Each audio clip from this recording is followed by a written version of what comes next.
Hi, this is Roger. Thanks for dropping by. It's experiment time today. I'm not going to show you, but I've got my white coat on, I've got my goggles, I've stood my hair on end, I've got the real scientist look. And the next thing I'm going to say is none of this is really based on science, more on guesswork. So don't go charging off doing this to all your blinking plants. This is an experiment, but we'll follow it through and see if it works. I'll give you the logic behind it as we go along. Okay, now first of all, let's just establish the goalposts. Hang on, where's my flipping camera? It's left to right again, we're playing games. That's my MSU feed, that's the formula. That was developed with science and people who did know what they were doing, so I'm quite happy to run with that. And the subject for today is there, magnesium. Yeah? Now in this mix, in proportion with the calcium, as a sort of 4 to 1 ratio, roughly 3 to 1 ratio, sometimes even 2 to 1 in different formulas. But on here, you know, for 8% calcium, there's 2% magnesium. This has got magnesium in it, and under normal circumstances, it should probably be more than enough. Now I do use CalMag, you know, which is again, same sort of proportions as, sorry, I'm just putting stuff down. Same sort of proportions of calcium and magnesium. And when I use the CalMag, I do it on its own. I don't mix it with anything else. Simply on the grounds that you'd probably have a problem. You probably couldn't give a plant too much calcium, but you can give it too much magnesium because it reacts with some of the other nutrients and sometimes it can shut them out. It's just called a lockout or something like that. I'm not going to do all that, but it can happen. So too much magnesium can be a problem. But it's one of the main fundamental factors in chlorophyll production. And as we all know, the chlorophyll photosynthesis process is what gives plants some of its basic sugars, some of its basic foods. We all worry about what we chuck in through the bottom of the plant, through the roots, but the plant's doing its own thing anyway. Yeah? It's doing its own thing as part of photosynthesis. But one of the main factors in making that work is magnesium. Now let's have a think about some plants before we mix this up. Yeah? First of all, we're feeding in through the roots in the main. Perhaps some of you do foliar feed. I don't. I water my roots. So what happens with a plant that's a bit poorly, that hasn't got a very good root system? It's probably going to be short on most of the nutrients. Well, if it's short on magnesium as a consequence of a poor root system, you know, or a rescue plant, something along those lines, it's going to be short on magnesium. What effect is that going to have? Well, it's going to inhibit the chlorophyll production. Yeah? What does chlorophyll do? Makes the leaves nice and green, because that's the colour they need to be to make the photosynthesis work. Pale wishy-washy yellow leaves don't do the job properly.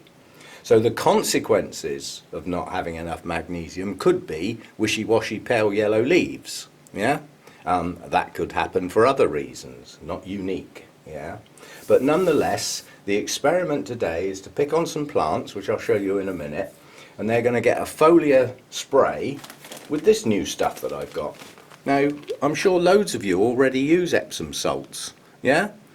And most of the time, it tends to get sprinkled on the pot and sort of watered in over a period of time. So probably it doesn't get added to the top of the pot that often.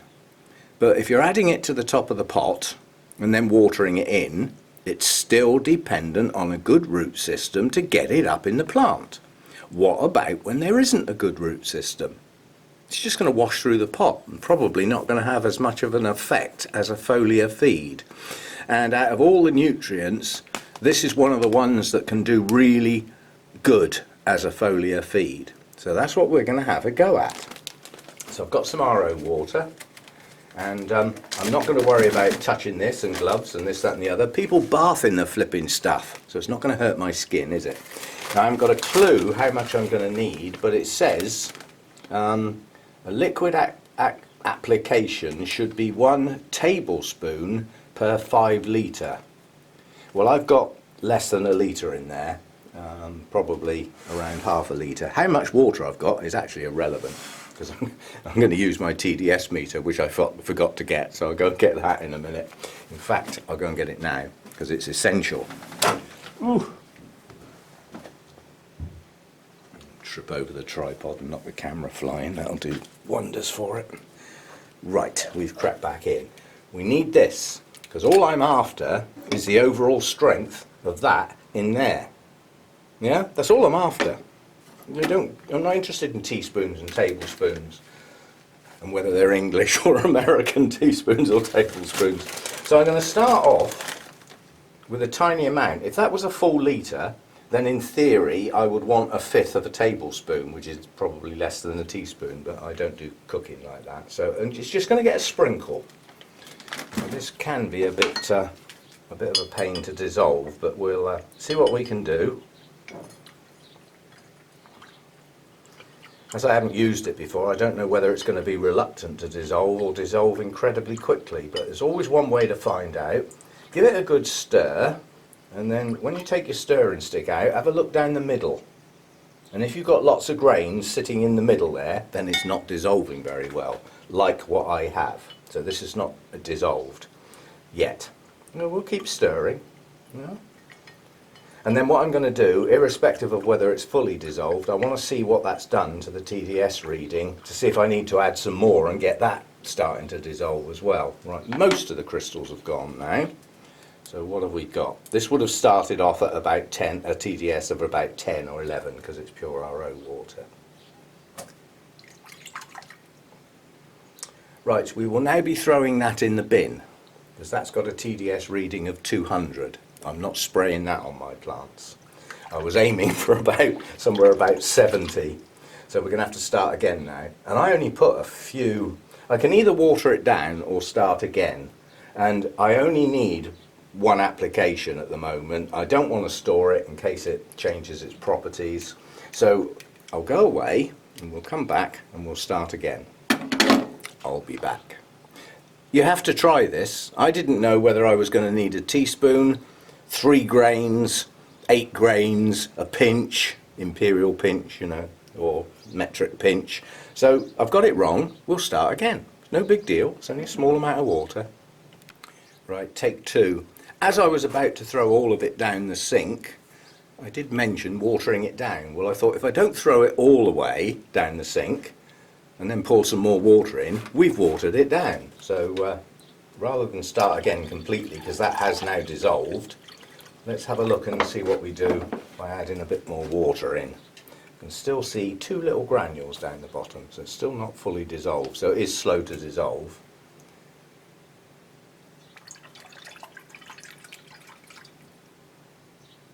Right, so the TDS reading is now 85, yeah? But I've still got a couple of grains to dissolve down there. I'm going to add a little bit more water and then carry on giving it a stir for a bit. And hopefully, I want it around 70. 60 to 70 would be good. 80 would probably do no harm. But remember, this is a foliar feed. This is going straight on the leaves. So I don't want any form of damage to the leaves. I'd rather do a light go at it, and then if it has an effect, we can try it again. I haven't got a clue what sort of frequency to apply it as a foliar feed, whether it's weekly, every couple of days, once a month. I haven't got a clue. Perhaps I should take this white coat off. False pretenses here. Right, let's see what we've got there then. What we've got now is, that's 80 at the moment. I reckon that'll be okay. Right. So we've got a TDS of 80. Well, given that we started with a TDS of 10 for the RO water, that's got 70 increased the TDS by 70 with the Epsom salts. Right, we can get that in a sprayer. And then we'll have a look at the plants. Each one of these plants is here for a reason. They're scattered all over the floor at the moment. You can't see them, but I'll get the camera off of the old tripod and get that done up tight. do your water up and reseal your bag, because most granules do not like getting moist air around them. They start to go damp and clump up. So I've got as much air out of that bag as possible, and then resealed it with the seal. And get it out of the grow room as well. My MSU feed, I wouldn't even dream of opening the lid in here. That sucks moisture out of the air, something wicked. So that's always done in a dry atmosphere with bone dry hands and everything bone dry. I don't want that getting clumpy. And you know, if it gets damp, everybody says, yeah, well, it's still okay, but there is a possibility of some chemical changes taking place once the moisture is there. Right, I'll get the camera off the tripod and we'll have a look at the plants. Okay, so these are the guinea pigs. They're not all here for the same reason, and some of them, the reason they're here, the magnesium foliar feed may do no good at all, but it probably isn't going to do any harm. Right, we'll start up the back then. The epidendrum with the lovely blooms on, yes. The plant doesn't look anywhere near as good as it once did. It's lost a lot of its green, the leaves have become pale, and the edges of the leaves have got a bit of a purple tinge. Now you have to bear in mind that sometimes you get paling leaves as a consequence of too much light. Yeah? But what would too much light do? It would speed up the photosynthesis process. Yeah? Well, if the backup wasn't there for that process to be sped up, then you'd get pale leaves as a consequence, because the chlorophyll production would be reduced, because the backup to make the photosynthesis work wouldn't be there. Yeah? So we could have a consequence of too high light. On an epidendrum, I doubt that very much. A lot of people, if you've got the weather for it, grow these outside. They're in the sunshine. Well, maybe they all look like that, I don't know, but mine shouldn't do, not in an environment like this. So that's number one. Tucked in here is my white Dendrobium phalaenopsis type. Now this has never had good leaves on it, and these leaves are patchy rather than just pale. They're patchy. Well, maybe this will do something to that. Yeah? Another Dendrobium here, this is one of my black hair types. This has never had good leaves on it. And this suffered in the old heat wave last year. It does have a lovely strong new growth coming at the base, and this was its last growth, which was a good growth, but it shouldn't be looking at losing leaves yet. Yeah? But yet again, both of those plants have not got good root systems. Yeah?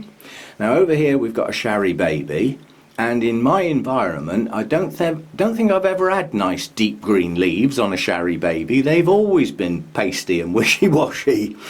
Maybe I give it too much light, but it grows and it blooms. But that hasn't long been repotted, so its root system's been quite badly disturbed. So you couldn't say it's got a brilliant root system, because it hasn't. So that's a Oncidium type, obviously. My little maxillaria is down here because it's starting to look like it's variegated, and it's not. So this is starting to get some pale bits on some of the leaves, so we'll give that a dose. I won't say that's got a bad root system, because it hasn't. I won't say it's getting exactly the right light. I'm not sure, but we'll give it a go. My poor old Psychopsis down here has never been a good plant. Never. Not since I got it. These are the oldest leaves here, these two. I doubt if we're going to do anything for those. And they did get some infection on them a while back. This one's not quite so old. Again, the infection got at it. But it's still got some green on it. And then this one, again. This is the newest one. Well, why is that going a bit patchy? Yeah, so we'll give that a dose. Getting down there's all right. It's getting up again. Now this is my Catatanti, and again this one for me has always had relatively pale leaves, not as pale as the Shari baby, but relatively pale leaves. Recently repotted, didn't have a brilliant root system, but it is growing new roots. But looking at others that own this plant, they've got darker leaves than me. So we'll give that one a go. And then this Phalaenopsis, the Sweet Memory, that went funny back in the winter. That could have been something to do with the drop in temperature, too cold for it.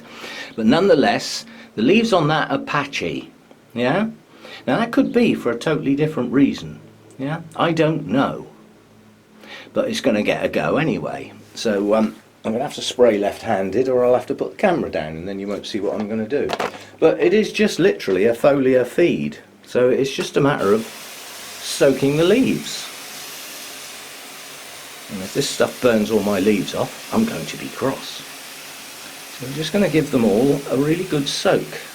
Now I know you're all going to say, what about getting water in the crowns? Well, the next thing I'm going to do is turn the fans on. These plants will be dry quite quickly. And I want them to stay wet long enough for this to soak in. And then we'll have a look at them in a short space of time and see if there's any change. I'll try and put them on the floor in the same order as they are now. Yeah, you know, like we do with the project plants, try and get them in the same position so that we can do a direct comparison. And I'll try and pick a day when the light level's about the same as it is now. Otherwise that could have a dramatic effect because the camera will play with the light levels. Right, well everything's had a really good soak. About to run out, so that was a good guess, wasn't it? Right, so that's it. Everything's had a good soak.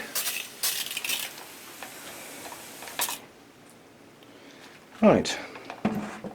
Now I don't know whether this is a don't hold your breath because it takes time, but from what I've read, a foliar feed of magnesium, if it's correcting a deficiency, can happen quite quickly. So results can show quite quickly. But what does quite quickly mean?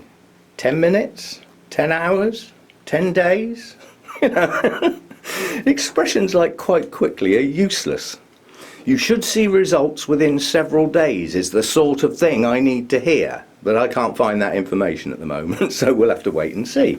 But I'll keep my eye on these. I'm going to take a bit of putting back where they go because they're from all over the different places in the grow room.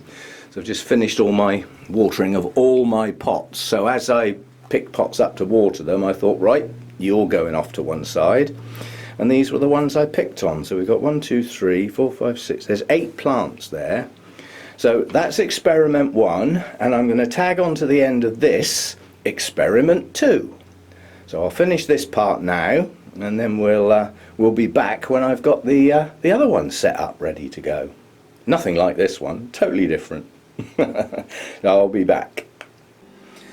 Okay, now this experiment still needs a white coat, but I think traditionally you then have a white and blue striped apron. I think that's what butchers wear, because this involves butchery. There is a theory that I have seen in practice working, not in every single case, but majority of cases this seems to work. When you get a Cattleya that's leaving the older part of the plant behind, yeah, so leads going off in many directions if you're lucky, one if you're not, but some grow like that. If the older parts have still got leaves on, there's still some strength in them, yeah, and they have dormant eyes on them because that part of the plant is nothing more than storage for the newer parts of the plant, but it can be revitalized. If you repot a plant, you may divide it and pot up the older part of the plant, and it will often grow some new roots and push out some shoots. Well, this principle involves the same thing, but without dividing it or unpotting it. So no root disturbance whatsoever. So whatever roots are on the older part of the plant get to stay. That's a subtle difference, because that gives it a better chance of actually achieving the goal, which is pushing out some of those dormant eyes. Now, my selection is not based on anything other than what I want to do. But if I was dividing a Cattleya, I would want a minimum of 3 bulbs for my front division, preferably 4, or 3 with a good strong new growth, or 4 with a good strong new growth, but about that point. I'd be reluctant to pot up 2 bulbs and a new growth. There's not a lot of strength left. I'd prefer 3 or 4. So what we're doing now is looking at how the plant's growing currently. So this lead set off on the end of my finger there in that direction. Yeah, and it pushed out a new growth here. Then it pushed out a new growth here. Then it pushed out a new growth here, which flowered not long ago. And now it has another new growth. Yeah, so I've got 3 bulbs here and a new growth. So I'm going to cut there, down in where my finger is. If that piece of bark will come out of the way, then you can see. I'm going to cut the rhizome there. So that's now separated the rhizome at this point. So now all of this plant behind it becomes like a back bulb division, basically. That's only part of it, because I'm going to do it twice on this one. We come over to this side of the plant, and again the plant split back there some time ago, and then when it got to here it sort of set off at an angle, so it was like a split.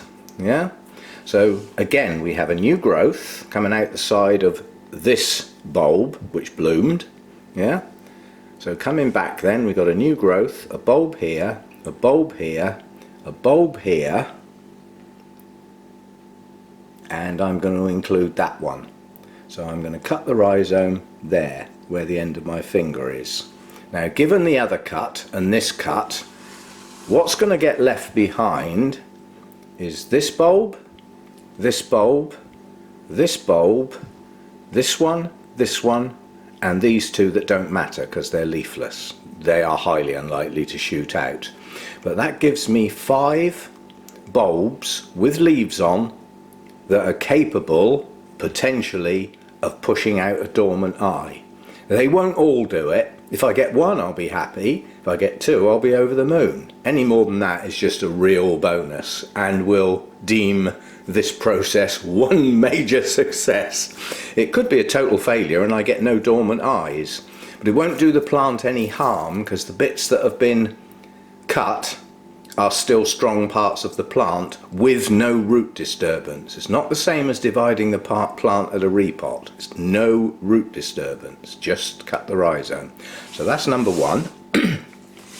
Then number 2, now this is just the orange hybrid, and on the last new growth it produced a sheath and it didn't bloom. That's the first time this one hasn't bloomed. Why, I don't know. But a while back it did have a bit of a setback because it stalled a new growth completely, just failed miserably. We only have one direction of growth on this, and at the front end we've got a nice new growth. We've got the really big bulb behind it that didn't bloom, and then directly behind that we have another really large bulb, but that would only be a new growth and 2, so that's not far enough back. So we have to come back from here and include that one. That would give me 3, and if I go behind that point prior to that failed new growth, because that's not going to do anything, that would give me 1, 2, 3, that would give me 5 older bulbs that have all got leaves on, that are possibly, you know, these are dormant eyes down here.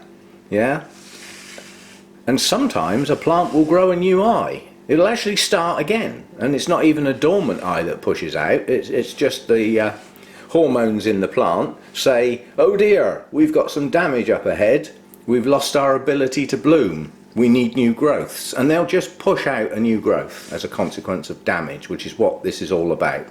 So I'm going to cut that one there and cut the other one in the 2 places. I'll have to sterilize the blade, and I have an idea, because I want to get some cinnamon in the joint, but to get some cinnamon in there I've got to separate the rhizome. I could cut a chunk out, you know, make 2 cuts and take the centre piece out and separate it completely, and I might have to do that because I haven't done this before. So we'll see what happens. I'll get the camera on the tripod and we'll give it a go.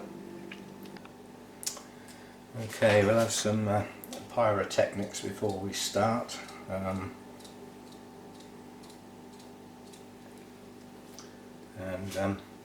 Don't do like Insa did and actually set fire to the place. Well, set fire to his hands, I believe. If you're going to flame something, make sure if it drips, it doesn't drip on you. Or anything else that can potentially catch fire, like newspaper or plastic or anything. Okay, so the blade's sterile now. There is no point in re-sterilising for the two cuts on the same plant. If the plant's got a problem, it'll have it in both bits. So it's not going to spread it, it's already there, if you see what I mean. So the idea was to come back from the new growth, which the leaf is in the way. 1, 2, 3. So I need to cut in there. And unfortunately, right where I want to cut is a wire, which might hinder my progress, but we'll see what we can do.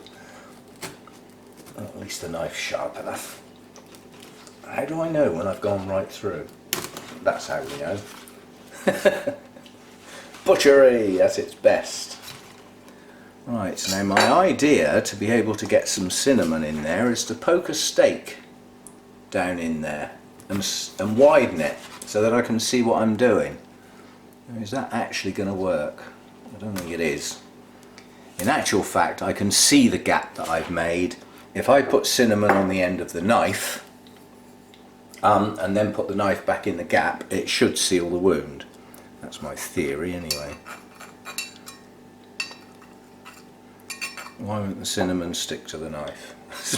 Because I used alcohol and it evaporated. Let's try it with water, shall we? And then see if it'll stick to the knife. Ah, that's better. And then the idea is to just get the knife in the gap. Ah, now we have a problem.